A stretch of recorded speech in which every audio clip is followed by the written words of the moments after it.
Again, this is really a welcome to Contract Manual 2021 updates, the basics of contract review, insurance from an insurance perspective. This is a 3-part series. This is part 2, so this will be recorded. Really want to thank our presenters. We have James Westbury, who is the GRMA claims manager for GMA, and also is an attorney with a lot of experience on insurance and other related issues. Matt Autry, who is, I'm not sure your specific title, Matt, but works for ACCG, specifically on insurance and insurance contracts. And then our fantastic speaker, Nancy Doughton. She's the vice president of Marsh, and she is an attorney at and senior consultant in the contract review division within Marsh's complex liability consulting group. In this role, she provides contract review consulting services to Marsh clients, ensuring the contracts and the client executes align with their current insurance program and risk transfer preferences.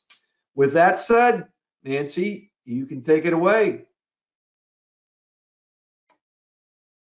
Thank you so much, Dan. No problem. So everybody, I'm so happy that you're here joining us again.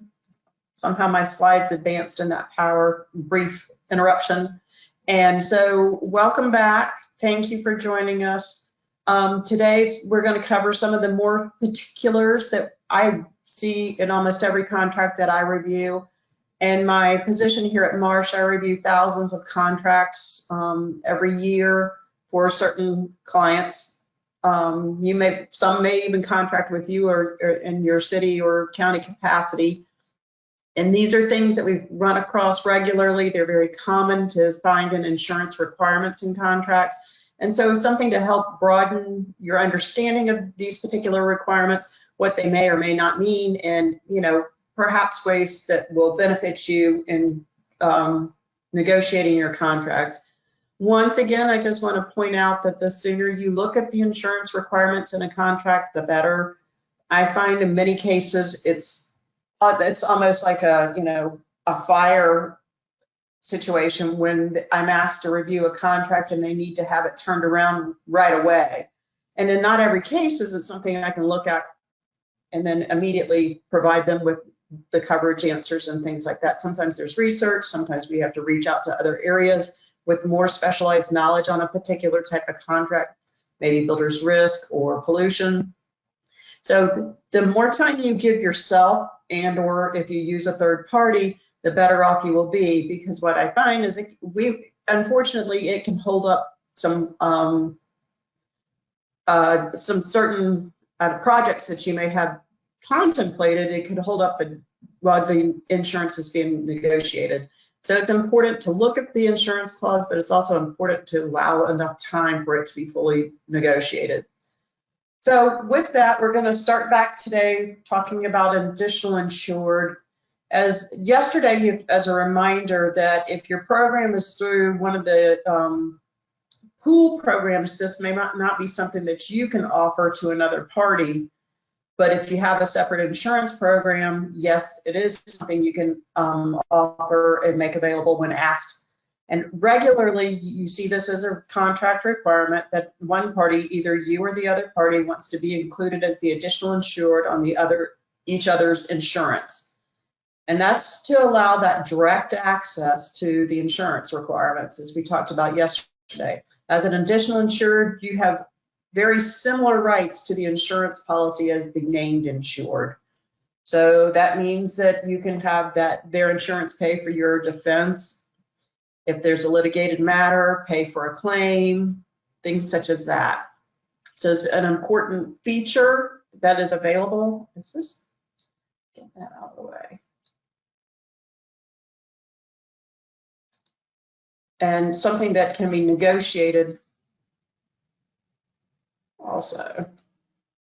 There we go. When discussing about additional insured you want to be careful that when you're looking at an additional insured and agreeing to it, that the additional insured coverage is as close to supporting the indemnity language as possible.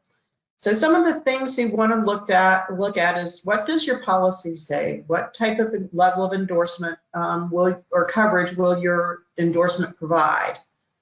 There's 3 types. We'll get into those a little bit later, but just to mention them, there's a broad coverage, intermediate coverage, and a very limited vicarious liability type coverage, which you don't see very often.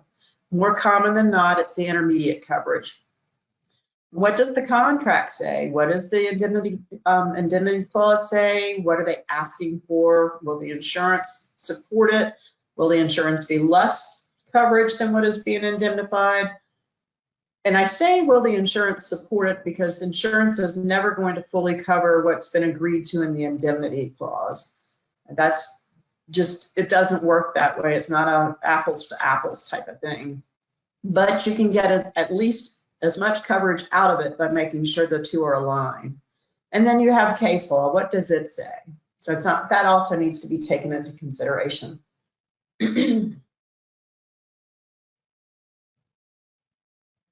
We talked about the fact that additional insured coverage is available by endorsement to a policy. So first off, if you're going to agree to provide it, you need to make sure your policy is endorsed, that there's an additional insured endorsement on the policy. And you can do that by quickly doing a search if your policy is in a PDF form, which is advisable, so you can use that search feature and just search under additional insured, or you can see it usually in the schedule of forms. It'll tell you whether or not there's such an endorsement on the policy. But if your policy doesn't have it, don't offer it. Now, in the reverse, if you're asking to be additional insured on the vendor's policy, one of the things we recommend is when they're sending along their certificate of insurance, also ask for a copy of that additional insured endorsement. So that way you'll know how you're covered on their policy.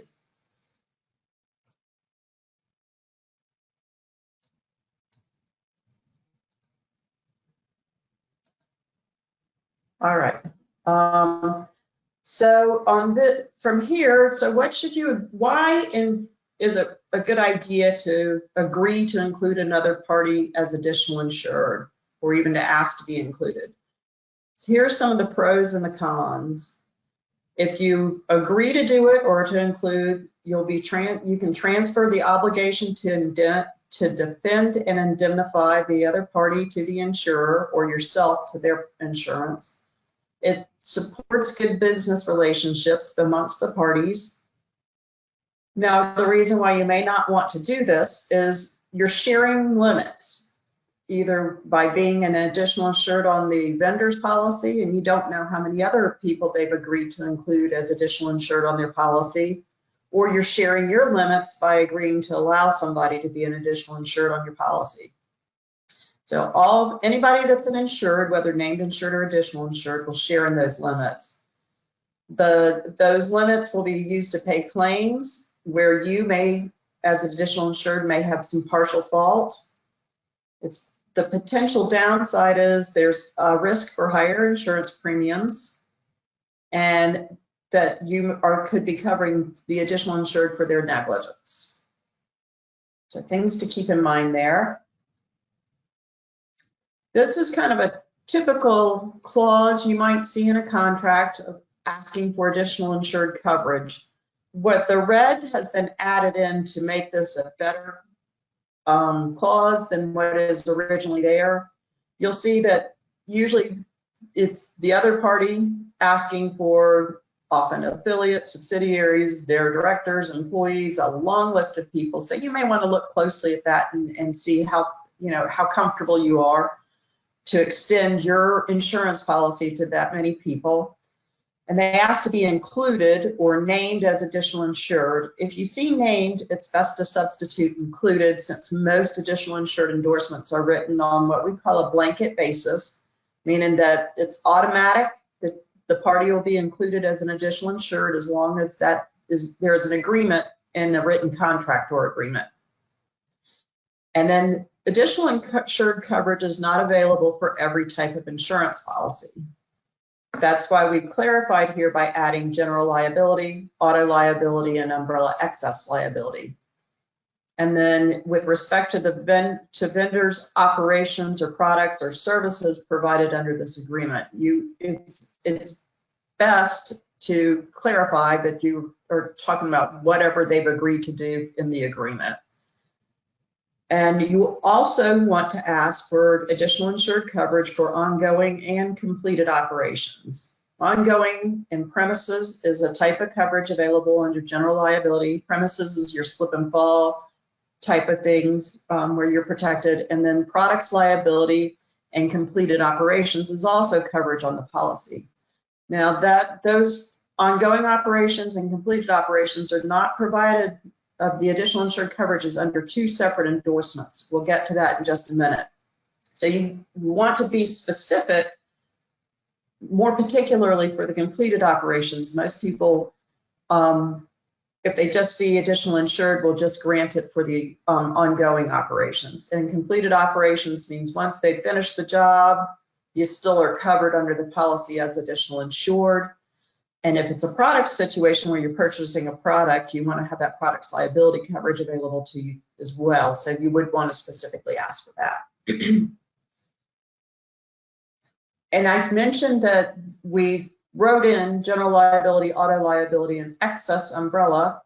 And the reason is workers' compensation, you cannot have additional insured coverage under workers' compensation. So usually what you'll see is a sentence that says all insurance required in this agreement, and workers' compensation is generally one that's required. People don't really make that carve out necessarily that workers' compensation just cannot provide additional insured coverage. It's best to be specific. We talked about waiver of subrogation yesterday. You want waiver of subrogation endorsements are usually also written on a blanket basis. So again, this is something where it's automatic as long as it's required in a written contract. Now this has a few other triggers. You need the named insured on the policy needs to waive its rights, and the waiver has to be prior to the loss. And of course, if allowed by law, there are some states that, and I believe Georgia is not an anti-indemnity state. I believe I'm correct on that, but there's some states that will not allow waiver of subrogation in certain situations. And so it's best to always say if allowed by law, law changes. So the three things for a waiver of subrogation is you want to make sure that the named insured, which could be you, the local government, or it could be your vendor, your insurer are waiving in a written contract or agreement and prior to any loss. So at the time you're executing the agreement, presumably no loss has occurred. Make sure that both parties, the named insured, which could be you again, or the vendor, and your insurer are waiving that right.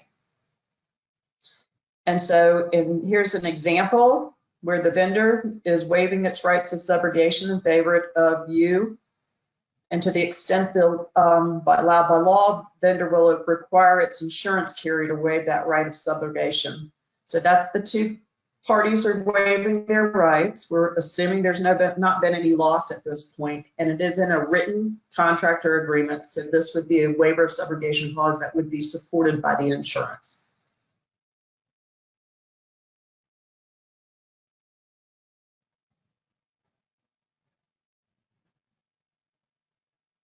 Does everybody recall what subrogation is, or should I revisit that?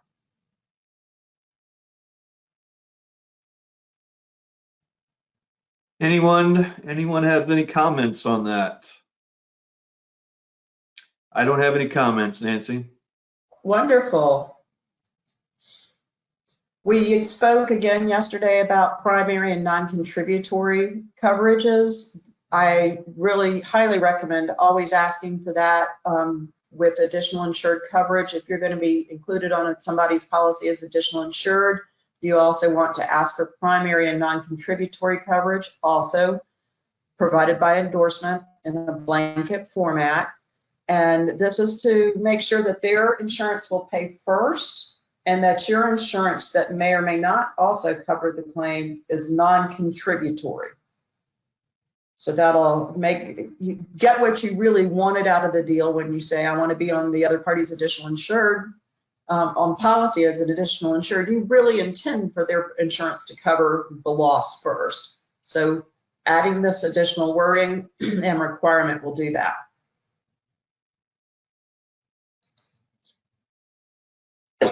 Excuse me. We talked briefly yesterday as well about that there's a relationship between the indemnity clause and additional insured. It's very important that you look at both. The indemnity clause is something we look at, but we don't make changes. We just want to make sure that there's some sort of alignment, that the additional insured coverage will support the indemnification agreement, because as I've mentioned before, insurance does not cover everything that may be agreed upon in the contract. We talked about different forms of indemnification levels. They also match different types of additional insured endorsements. In today's environment, the additional insured endorsement, that's the most current version, is going to support the intermediate form. An intermediate is where the indemnifying party agrees to hold harmless and indemnify indemnity or claims arising out of the agreement, except for claims and losses caused by the indemnity's sole negligence. So it's carved out the sole negligence of the party being indemnified. That's very similar to the coverage that we'll find under the additional insured endorsement, and we'll talk about that in a few slides. And then broad form is where the indemnifying party assumes responsibility for claims arising out of the agreement, irrespective of fault, and including those claims and losses arising out of the indemnity's sole negligence. That's taking on an awful lot there in that type of an indemnity clause. And these days, it's very hard to find an additional insured endorsement that will cover the indemnity's sole negligence. So, like I said, the current form is going to match and cover and support them intermediate. If there is a broad form indemnity clause in the contract, it's something you may want to speak to your legal department about and say, hey, our insurance is not going to fully cover this. Nancy, that broad form is the form that's not permitted under Georgia law. And to, you know, when we're talking about indemnitory, indemnity, and indemnification, you know, we're lawyers and hear these terms a lot. When somebody hears indemnity, they need to think party wanting to get money back. Indemnitory is the party. So if the party who screwed up wants to get money back, that's what Georgia law, if it's solely their fault, Georgia law does not, and there's a case specifically on that, we've got a statute on that, but Georgia law would not support for the party who caused, you know, if their sole negligence caused the loss, they couldn't turn to the other party and try to enforce an indemnification obligation, and the clause needs to be, and you really, it would be odd to see one that would provide that, but there is a case where a general contractor was going to get indemnified by a sub based on the contractor's sole negligence, and there's a case in Georgia where the court held that violates public policy to have, you know, the indemnified party's sole negligence be indemnified. So it's an odd thing, and it's one of those things when you talk about these terms, just think about the indemnity as the party receiving the money, the indemnitor is paying the money, and the indemnity doesn't need to be the party who screwed up solely at fault. And it'd be odd that you'd have a case like that where you wouldn't have some mixed negligence, especially in a joint tortfeasor situation where everybody's going to get sued anyway. It would be really odd. Anyway, I was just going to add a little flavor there. Well, I appreciate that. So Georgia does not support that indemnification of sole negligence. And when you think back, at least with a rational mind, you think, why would anybody agree to do that? Why would you say I'm going to be responsible for everything you did wrong? Now, maybe if they're shared wrong, it makes some sense, but not for everything you did all by yourself. So to me, that sounds more reasonable than trying to pay for somebody else who has been the 100% responsible for the wrong. here's just a reminder, the term intermediate does not include covering or providing money to the person that's solely negligent and solely responsible for the wrong. Broad form, we probably don't even need to discuss it.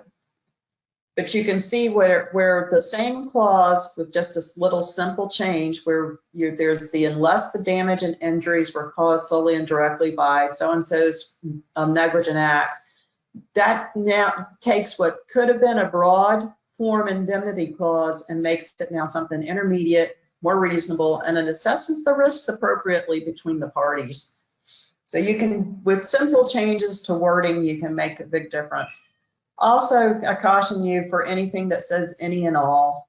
It's just not likely that insurance is not going to cover any and all of anything, and probably don't want to agree to that as well in the indemnity clause. Oh my goodness. Did I skip something?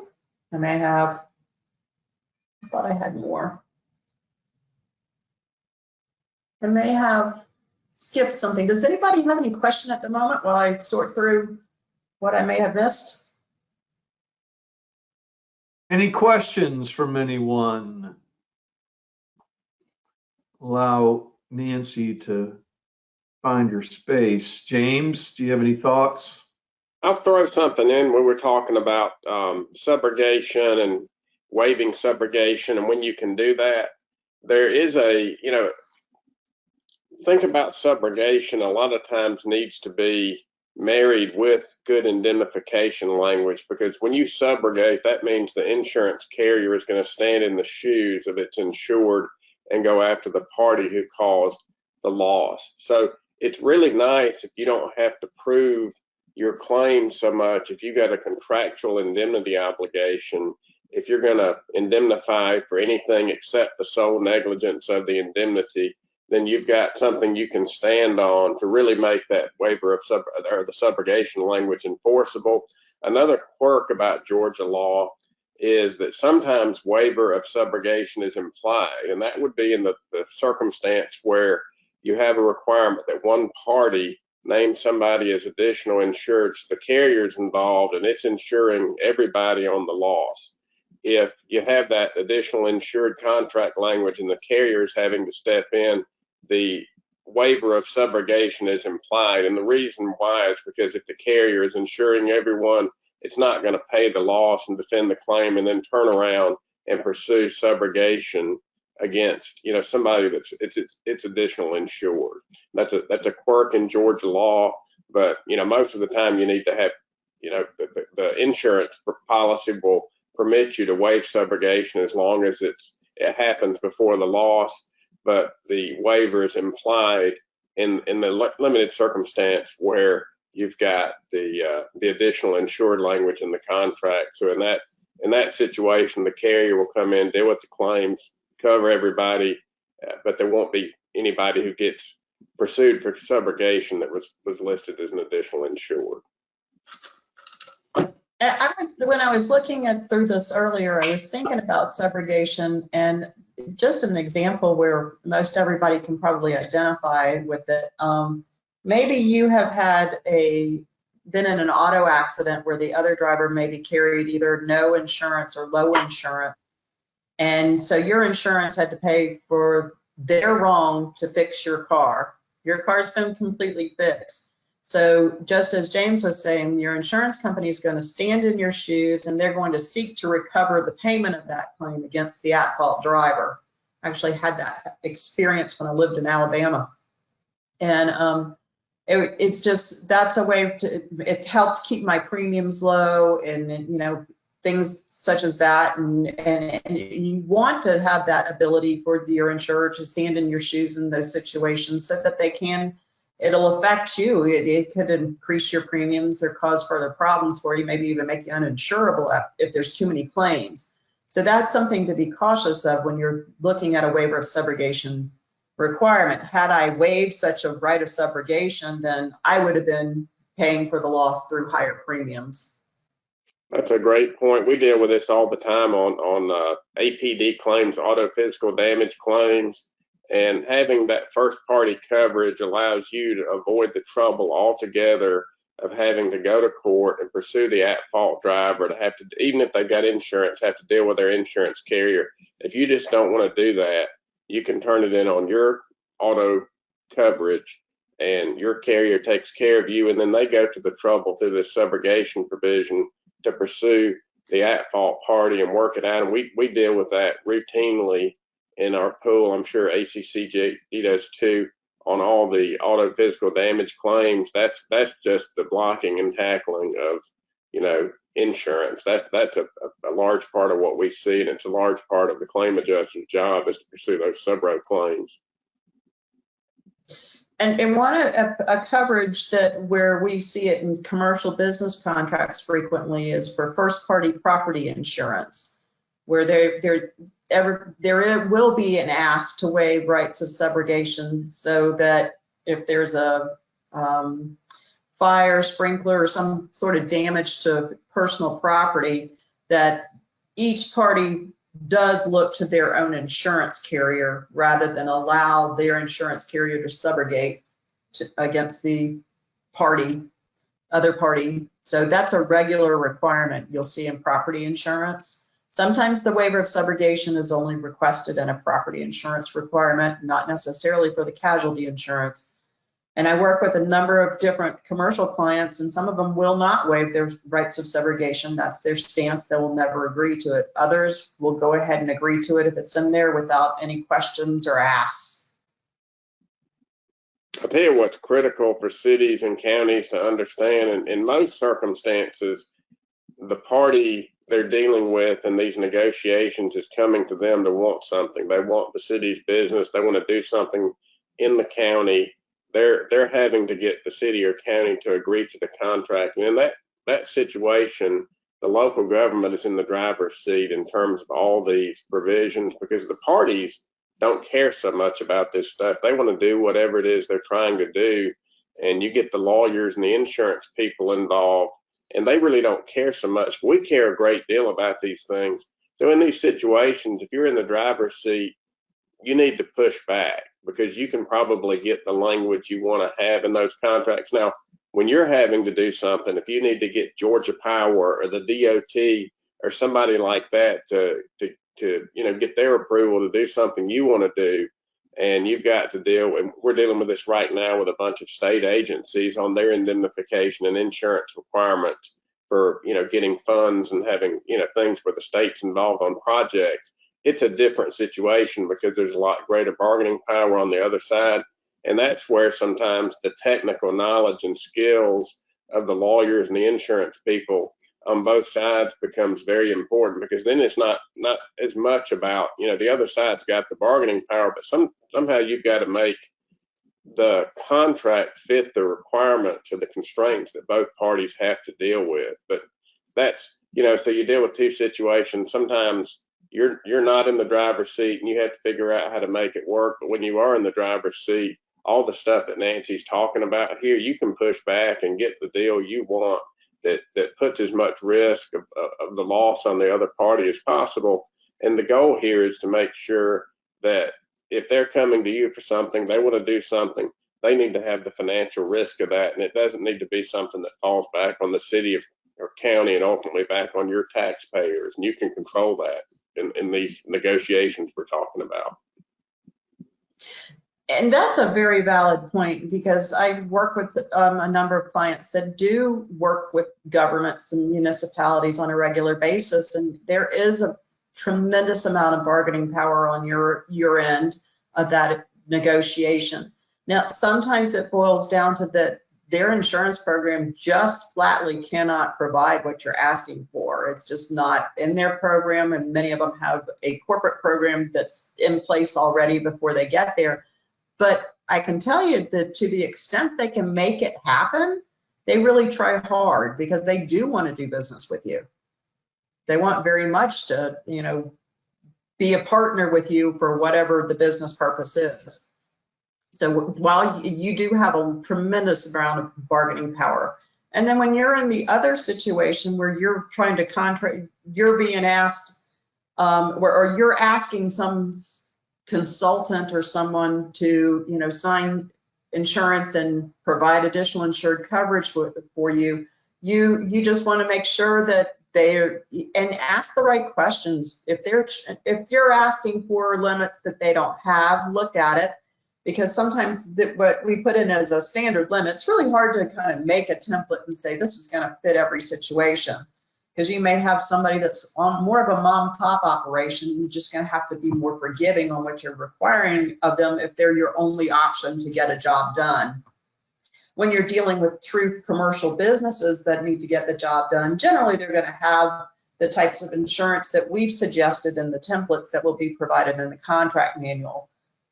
But when you're being asked to provide the insurance, you want to be very, very careful and agree to what your program will cover. And if you're with the pool and you cannot agree to provide additional insured coverage, then don't. And just tell them we can't do that. And I'm sure James can help you find the statutory support for that this is just not something available in Georgia and we cannot do that for you. Because the answer, that's not possible, often shuts down and you get what you needed in the negotiation. Right. One thing to bear in mind, and we dealt with this with one of our insureds today. When you're structuring the requirements you're going to have, you need to think about the immunities that come into play, because by virtue of the fact that you are entering into a contract, the contract itself is a risk transfer device, because if you're using an independent contractor, you've cut off a great deal of liability right there. And so, you know, you're not responsible for the contractor's negligence or wrongful acts unless you did something wrong if you're the local government. And if it's your employee, it's much different. If it's your employee acting within the scope of employment, you're on the hook for all of it. So the contract itself is a risk transfer device, but getting into the liability respectively that cities and counties have, you know, counties have immunity even if they have insurance coverage. They're different from cities in this respect under Georgia law. So you don't want to, you know, you don't want to mess that up by putting requirements into a contract that might increase your responsibility on a project. With cities, it's a little different, because if you purchase insurance and it provides coverage, there's a waiver under Georgia law for that. So you need to be thinking about you know, you've got some built-in protection in Georgia law. Neither cities or counties are going to end up in an excess situation on most liability claims anyway, because of the immunities. That the exception would be nuisance claims. Sovereign immunity doesn't apply to nuisance claims. Counties have a little bit better situation there too, because you're limited to economic damages. For cities, the nuisance claim would apply potentially to pain and suffering, things like that, on a property claim where you might have like a stormwater runoff or something like that. But you need to really think about the level of protection that you have and approach this with your attorneys and your insurance professionals to make sure that what you're doing doesn't put you in a worse situation, because the contract is going to help you if the other party is required to have insurance, and if they're required to indemnify you, you're in a pretty good situation from, you know, limiting that risk anyway. But you just want to make sure that you think about all these moving parts when you put these structures in place.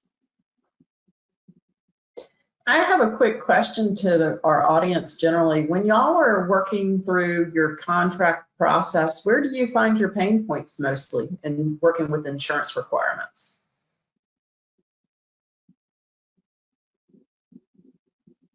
Let's see if we get any responses, but here we have a response, and it might be a little old, so I apologize.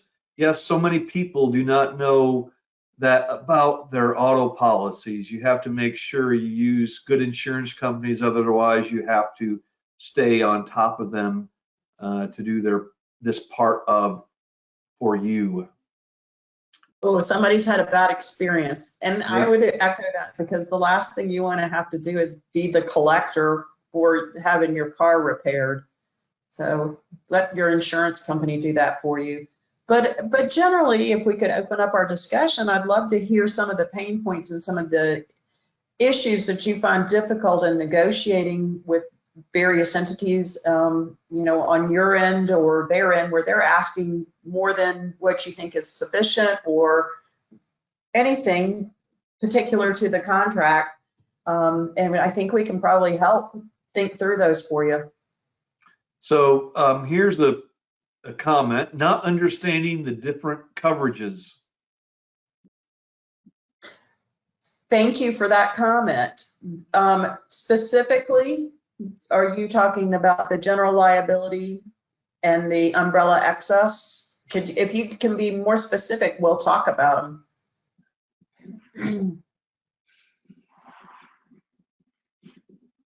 I'm sure I'll get an update on the response. I'm assuming auto liability, because commercial auto is, well, not the same, but it's kind of similar to personal auto, that we're probably talking about those two coverages, but I want to make sure we fully answer the question. No updates yet. All right, well, I'll just start with talking about commercial general liability while we wait for the update to make sure that we give a full answer to the question. When you're thinking about a commercial insurance program, you're thinking about what happens to an injury or a bodily injury or property damage to a third party. Your commercial general liability policy is the one that provides that insurance for property, bodily injury and property damage primarily. There's a couple other coverages that are in there that are important. One is contractual liability. And I thought those slides were in today's presentation, but I think they're in tomorrow's presentation. And contractual liability coverage will support the indemnity obligation.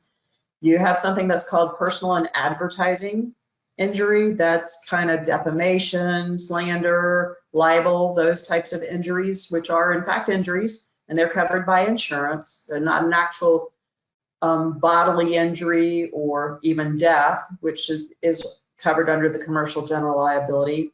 I'm trying to think of the standard coverages. I think that's, and I talked about that premises and ongoing operations are covered.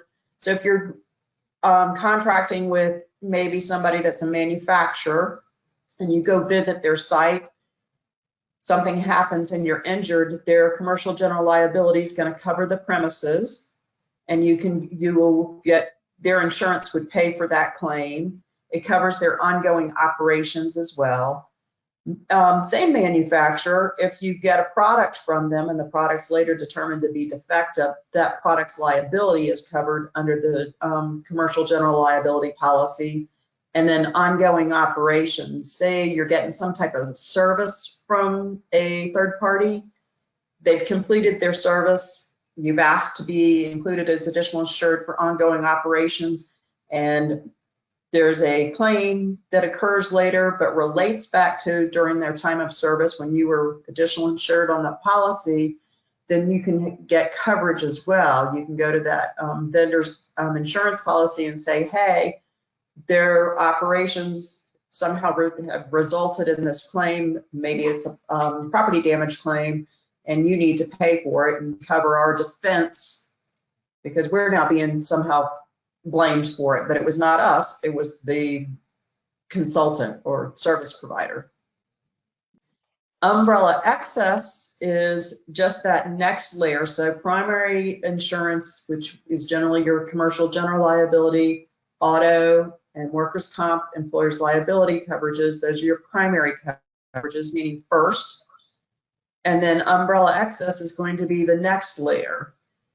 Umbrellas can, policies can provide slightly more coverage than those primary policies, or they're just excess dollar limits on top of the dollar limits that are available on those policies.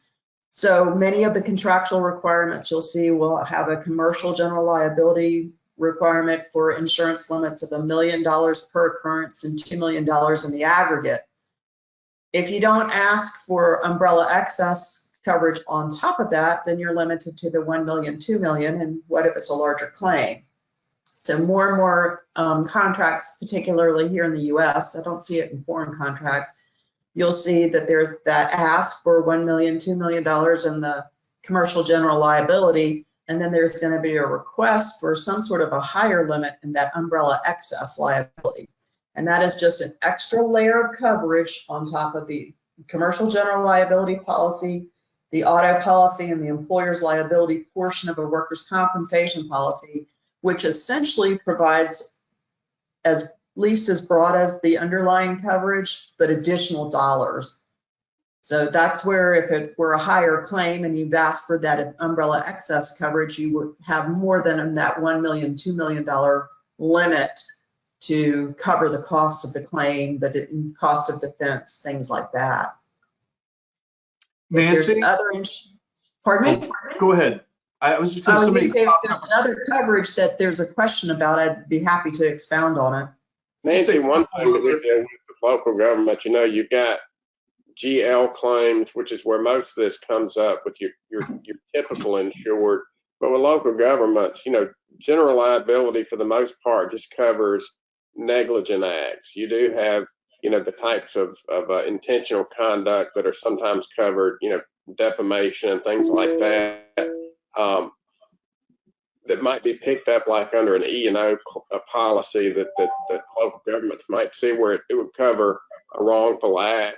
And the other category of coverage that's a little bit different for local governments is law enforcement liability coverage. By definition, if you have a police officer or a sheriff's deputy out there performing an arrest, you know, using force, doing any of those kind of things, that's going to be a non-accidental injury that could be caused. So a GL policy like you'd see in the commercial market doesn't normally apply. That's why the pools have, you know, specialized coverages that would apply like to law enforcement. And you'll see that come into place. And what'll happen is, you know, your excess coverage or your umbrella coverage would sit on top of all those coverages to provide that extra layer. Where we see that sometimes, and it's sort of a headache from a claim standpoint, is where you have multi-jurisdictional operations. We've seen a good bit of claims over the last 10 years where you'd have cities and counties, and you know, enter into these multi-jurisdictional law enforcement operations. And in those situations, it's really critical to make sure that everybody has insurance coverage, because if you're going to have something bad happen, it's going to be a bad loss and it's going to potentially expose everybody. So you want to make sure that anybody that's involved with that has adequate coverage to cover their officers that are involved with that. But these are just some of the little quirks that you see.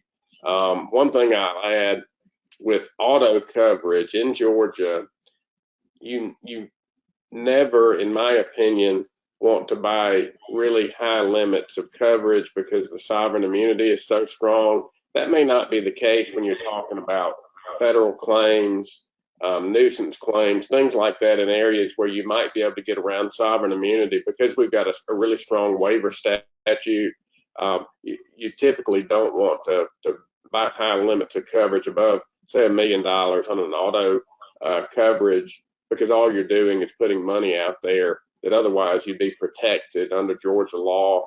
And that's sort of that's an interesting area.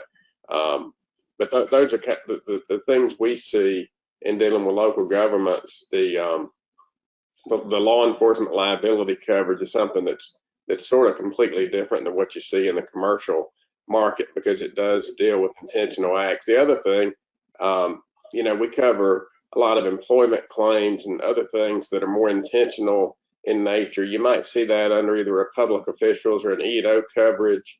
Those are going to typically involve an allegation of intentional discrimination. Those won't fit under a GL policy. So you need to have coverage in place that's going to provide coverage for a wrongful act, so that you'll have a defense and indemnity in the event that you end up having liability on a claim like that.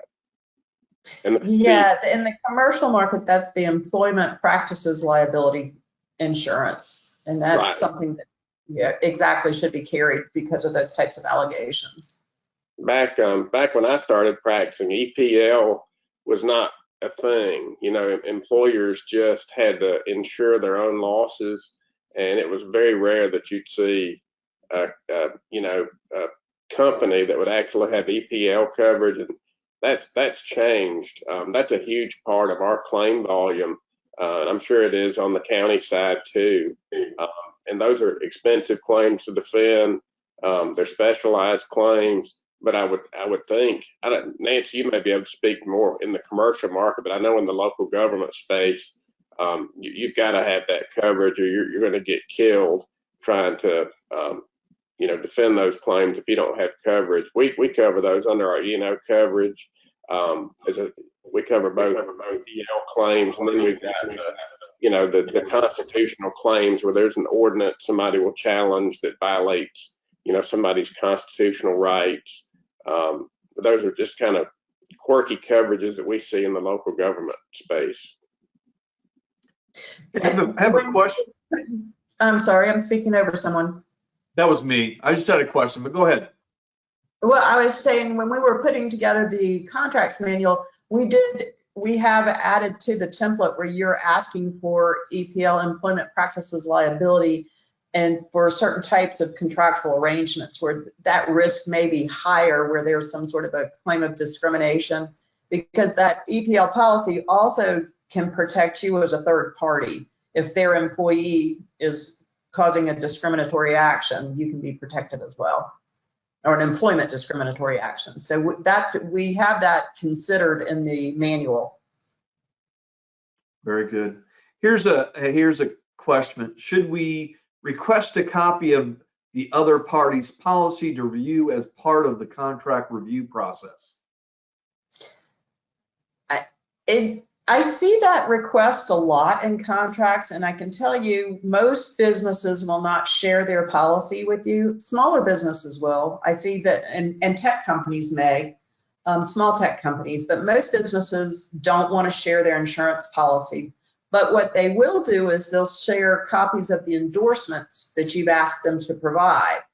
So unless you're going to read the policy when you receive it, it's probably not beneficial to have. If it were to become a litigated claim, they're going to have to make the policy available to you. And sometimes you can put some language in there that says, in the event that there's a claim submitted and denied, you'll make your policy available. But in the general run of the mill, I don't think you would want to have that. And if you're not going to read it, it's probably not very helpful. But I do see it all the time, and generally it's stricken with not much pushback on either party because nobody really wants to share their insurance policy.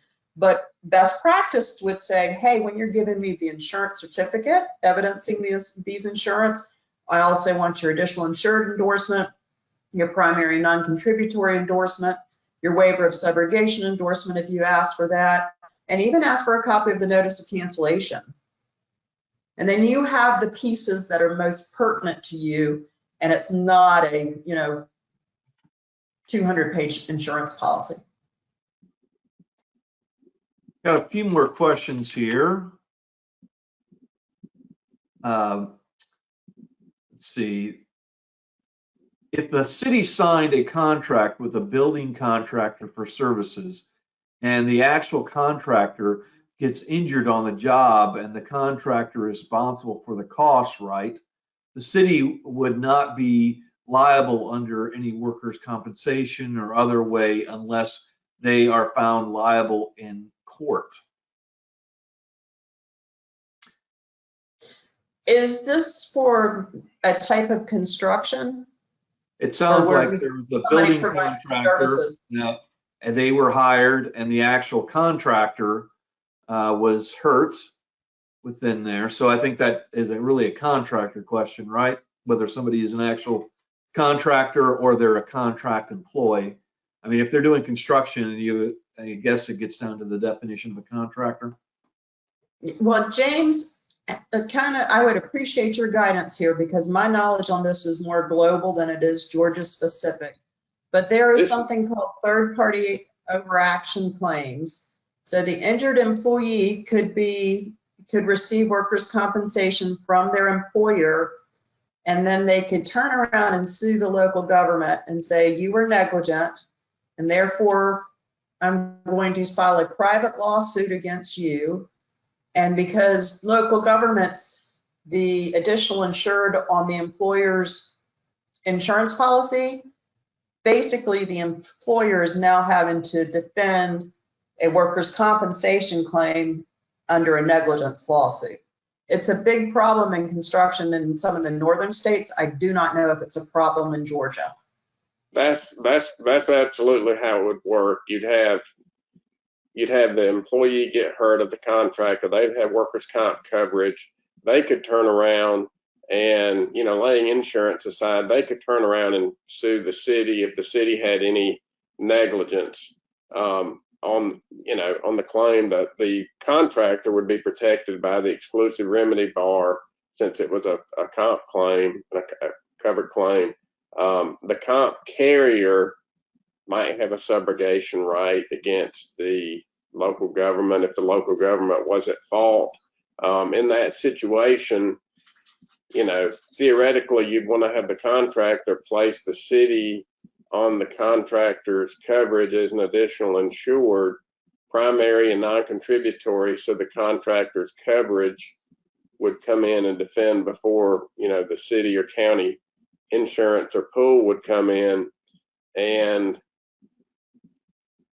if they were named as an additional insured under that quirk of Georgia law that I mentioned earlier, presumably there would be no waiver. There would be waiver of subrogation, so that the carrier would defend the city or county and could not turn around and seek subrogation because of the additional insured status. That's a lot. That's a mouthful. That is a particularly complicated situation, and I think if you're referencing something specifically, I'm happy to talk to you offline. You can reach out to me at nancy.drawn@marsh.com, because what you've explained is probably one of the most complicated areas of insurance law, but the short answer is yes, it is possible. It's not, it's a fairly common situation, and it may not be, you may have a contractor that's doing some work on city property, they get hurt from a hole in the ground or something that's out there. They're going to have comp coverage. They are going to turn around and sue the city. If it's a county, you're going to have pretty good immunity, even if you have insurance. If it's a city, you're going to have a waiver up to the insurance coverage. And that's not an uncommon situation that we would see in a situation like that. We don't really see a lot of workers' comp subrogation coming after us, but it would be pretty common that the contractor's, employee or agent would turn around and try to pursue a personal injury case against the city or county. And I know it happens to be very common up in New York, and we have a client that has been faced with this problem, and they're merely just providing the workers at the construction site. So they don't have any control over the construction site. They could not have been negligent, I guess, unless they didn't vet the workers. But it's a genuine problem. Here's another question. Coordinating city-friendly provisions with AIA contracts is an area of pain, not necessarily related to insurance, but in general. We try to avoid the AIA as a result. The incorporation of other AIA forms is problematic from insurance issues. Also, any suggestions other than insisting to staff not to allow the use of the forms for bidding? I want to agree 100% with you with the AIA form agreements. I'm only asked to intervene, I guess, or participate on the insurance portion of it. And honestly, we strike it and rewrite it. And you can do that. You're not, just because it's on an AIA paper does not mean it can't be any revisions made to it. And so perhaps maybe make a AIA-based template that is more useful and more friendly for your purposes. But when I'm presented with such a contract for any type of construction type project, design, build, any of that, we don't even try to work with the existing provisions. We strike it and say, see Exhibit A, and put all the insurance requirements in Exhibit A, because it is a very unwieldy document, and it is not, I don't know when it was last updated, but it just seems archaic.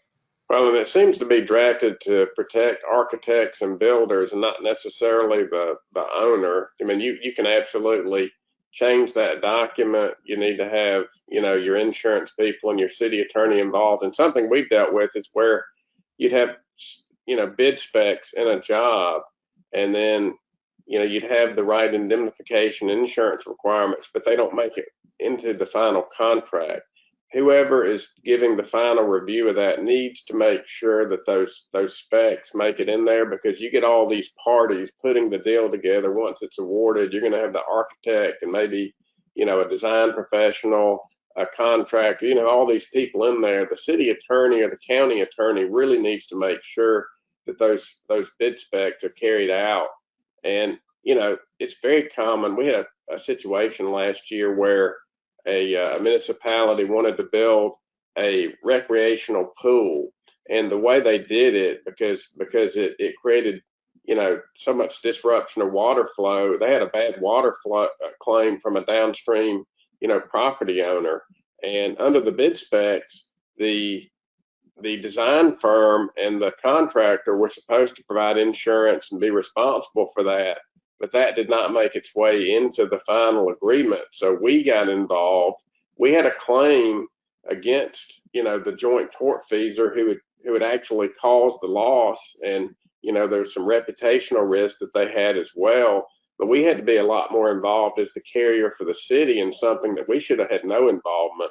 We got the thing resolved. We had to, and got a contribution from the at-fault party, but it was a lot more of a headache than if it had been done right to begin with, and that the bid specs had actually made their way into the final signed document. So that's something that I would encourage the city and county attorney to really pay attention to when they're reviewing these situations where they've got a project for their client.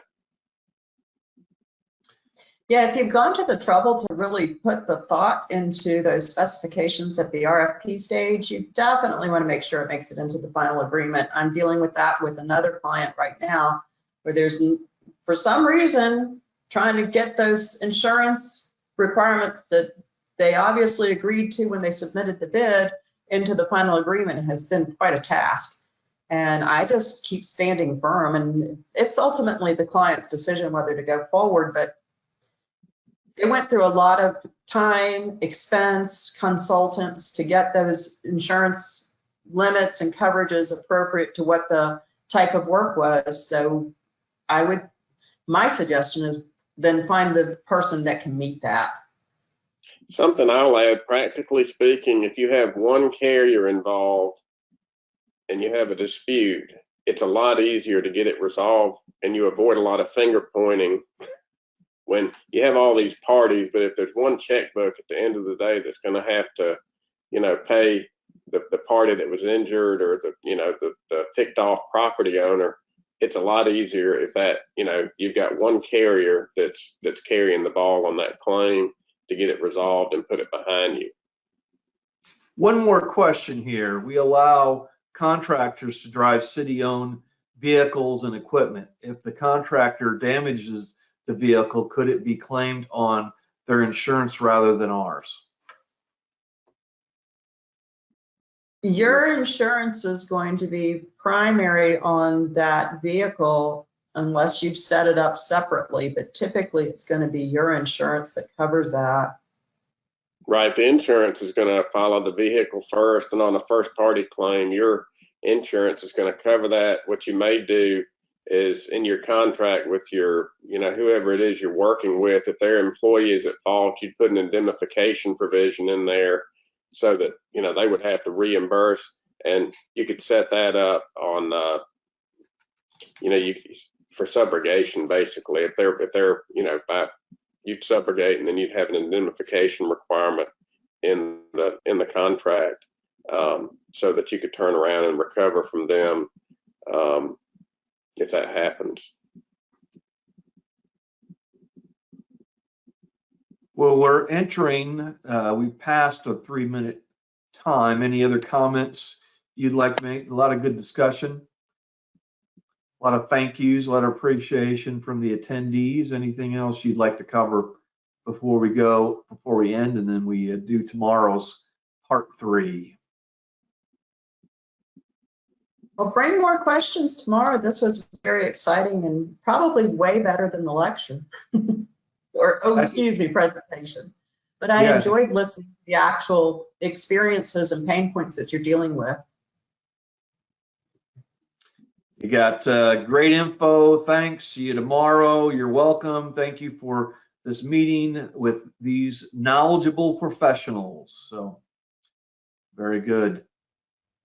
Well, with that said, again, I'd like to thank Nancy and James and Matt for their information. Thank all of the attendees. As I said previously, we'll be sending the recordings to all those that are registered along with the PowerPoint presentations. With that said, I will say adieu and thank you to all, and we will see you tomorrow. Bye and thank you. See ya tomorrow.